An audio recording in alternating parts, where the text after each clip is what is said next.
Dr. Melissa Moschella is the 2014-15 Myser Fellow at Notre Dame's Center for Ethics and Culture, and she's also an assistant professor of philosophy at the Catholic University of America. Her work focuses on ethics and political philosophy, especially bioethics, natural law theory, and the moral and political status of the family. She graduated from Harvard College and has a master's in philosophy from the Pontifical University of the Holy Cross and received her Ph.D. in political philosophy from Princeton. In addition to her academic work, she also speaks on contemporary political and social issues, including religious freedom, parental rights, the ethics of assisted reproduction, and the defense of marriage. Her articles have appeared in numerous publications: the New York Times, Washington Post, the New York Daily News, the National Review Online, Public Discourse, and she's a regular contributor to EWTN Nightly News. We are absolutely thrilled that Melissa could be here with us, and it's my pleasure to welcome her. So thank you, Melissa.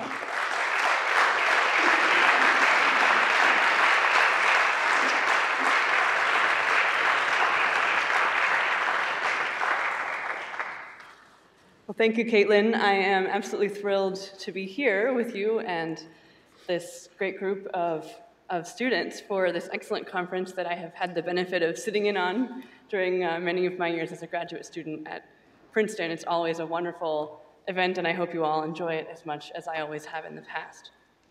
So I'd like to begin this evening by telling you a story. Not quite a bedtime story. We're not there yet. We still have our keynote speaker to go, but a story, a true story.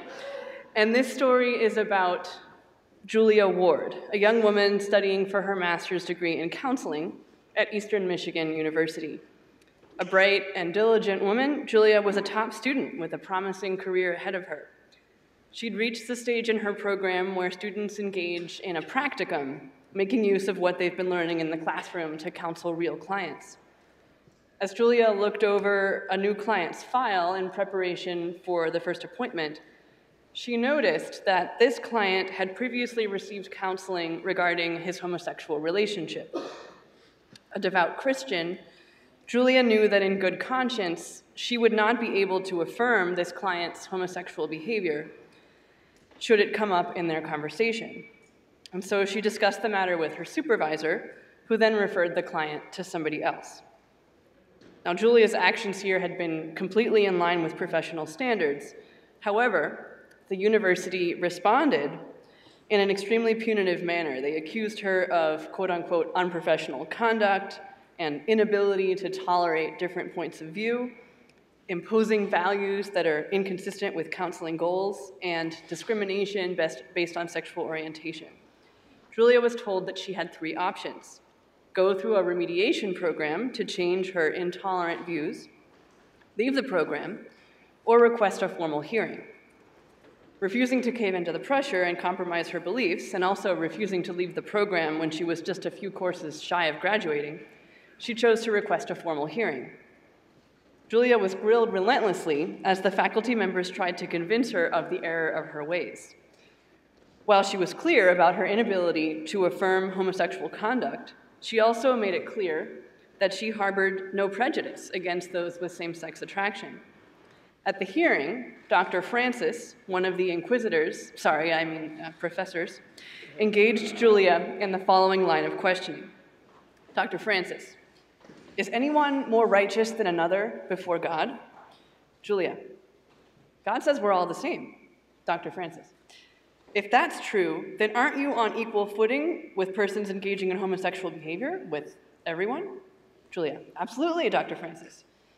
Okay. Doesn't that mean that you're all in the same boat, and shouldn't persons engaging in homosexual behavior be accorded the same respect and honor that God would give them? Well, what I would say is, again, I'm not making a difference with the person, I'm addressing the behavior. Oh, okay, so it's love the saint, condemn the sinner, or condemn the sin, sorry. Well, if that's the wording you want to use, what wording would you use? What I've just said, I'm not opposed to any person. I believe that God loves us all, that's what I believe.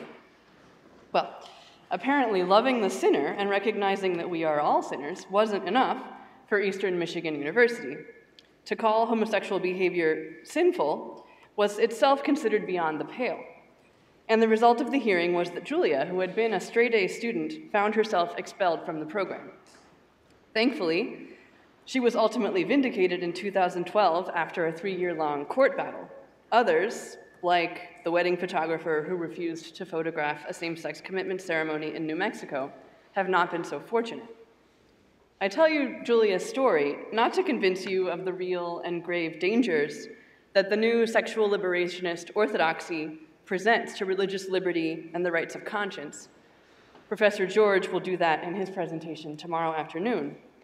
But rather to impress upon you the need to act courageously, even heroically, to live and spread the joyful and liberating ideal of sexual identity on your college campuses and beyond.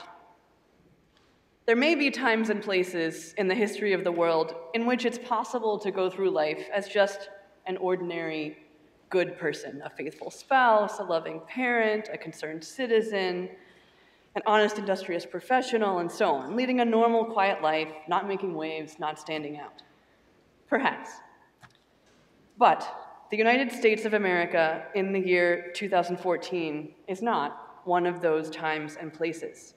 Rather, in our contemporary society, it is increasingly becoming the case that the only way to be good is to be heroic, that to fail to act with heroism will inevitably mean being complicit in grave evils. In this sense, our society is not unlike that of Germany under Nazi rule. Being good in such times required a heroic witness to risk life and fortune to aid the persecuted or to fight against the evils of the regime in some way. To do nothing, to turn a blind eye, to remain silent and go along in order to save one's own skin, were in themselves terrible crimes. Now, the evils of our time are in some sense less shocking because more hidden than the evils of Nazism, but perhaps for that reason, they are all the more dangerous and insidious. Millions of innocents cruelly killed before they ever see the light of day. Children conceived in ways that reduce them to commodities, in which only the strongest and most fit are given a chance, while the others are stored in freezers or used for research and killed in the process.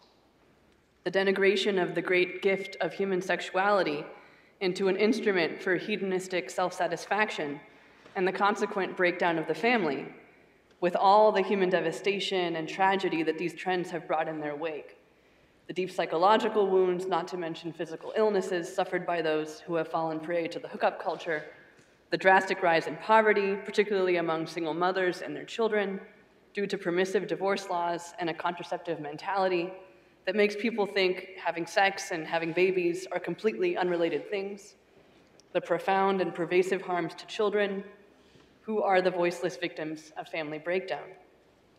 In the face of such carnage, too often it's tempting to think the solution is to retreat. To retreat from the broader culture, which is sick and dying from a highly contagious moral confusion, save myself and my family, isolate myself and my family from the contagion in a kind of reverse self-imposed quarantine. But aside from the fact that we have an obligation to help those suffering from this epidemic, it simply won't work. The new orthodoxy regarding same-sex marriage and the sexual liberation ideology more broadly will brook no opposition and has already infiltrated many of the public schools and child protection services agencies. Unless we stay engaged in the broader culture and keep up the fight for the truth about marriage and sexual integrity, you may not be allowed to teach your children the truth about marriage. You may find your children taken away from you. You may find yourself accused of being an abusive parent if you teach your children the truth about sex and marriage. It may sound far-fetched, but in states like Massachusetts, children have already been taken away from their parents for just these reasons. Don't forget that just a decade or two ago, the prospect of legal recognition of same-sex marriage sounded far-fetched as well. In this situation, just being good is impossible. We will inevitably be faced with times in which we must either give in or stand up for our convictions, even at great personal cost. There is no middle way. Our times call for heroism, and we, like Julia Ward and so many others, must be prepared to respond to that call. You are, I trust, going to hear many informative, inspiring, and challenging ideas in the course of this conference, but I ask you to keep in mind that what you are hearing is not for yourselves alone. Our culture is drowning in a sea of lies, lies that equate freedom with enslavement to one's appetites and desires, lies that reduce the human body to an object for the pursuit of pleasure, lies that prioritize adult satisfaction at the cost of robbing children of the intact families that would best enable them to thrive. We need to rescue this drowning culture by being and creating islands of truth, and by showing, above all through our friendship and joyful witness, the beauty of the alternative that we offer. For although it's necessary to be able to defend the truth about marriage and sexuality through sound arguments and the presentation of solid evidence, it's important to remember that ultimately we need to win hearts, not arguments, though we should win the arguments too. But winning hearts can only be done in the context of genuine friendship. Only when people see that we genuinely care about them and love them as they are, will they let down their guard enough to actually listen to what we have to say. And only when we share enough of ourselves with others that they can see the profound attractiveness of our ideals, will they then be moved to give them a try. In a culture that exalts self-sufficiency and independence, building such friendships in itself requires a sort of heroism, the inner courage to come out of ourselves and our comfort zones and take the risk of making ourselves vulnerable to others.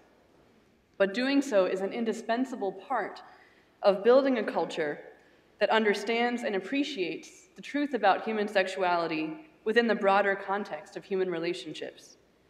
For the sexual revolution has wreaked havoc not only on our understanding of marriage, but also on our understanding and appreciation of friendship, in part by leading to the false assumption that any real intimacy somehow ought to culminate in sexual intimacy. And so showing people what true friendship is and enabling them to experience it is an indispensable part of the battle to promote sexual integrity. And this is why tonight's keynote talk, First Comes Friendship, the role of friendship on the course of dating, marriage, and family life, is such an excellent way to begin this year's conference. Addressing this question, we have Dr. Michael Bacalek from Ave Maria University.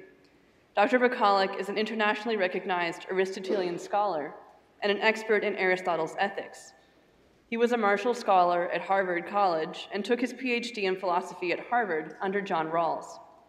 The author of many scholarly books and articles, including influential works on friendship, he has also written The Appalling Strangeness of the Mercy of God, a study of holiness in ordinary life, a book about his late wife, who was herself heroic in many ways, including in her battle against cancer that took her at a very young age.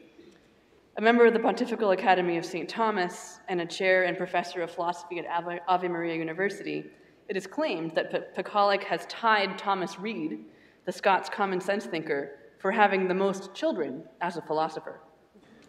We are delighted to have Dr. Bacalek with us here tonight and are grateful especially to the Wheatley Institution for the generous sponsorship which has made this session possible. Now, Dr. Bacalek, I'll turn it over to you.